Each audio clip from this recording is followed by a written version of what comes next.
How to turn on shake phone to report a problem on your Facebook Messenger app. Hi guys, in this video I will show you how to turn on the option of shake your phone to report a problem on your Facebook Messenger app. It's so easy and quick, so let's start.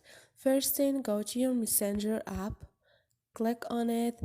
Now click on your profile, scroll down and click on the option before the last, which is report technical problem.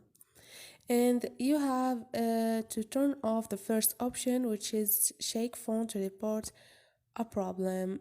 And this is how you turn off this option. I hope this video was helpful to you, and if you liked the video, don't forget to subscribe and like.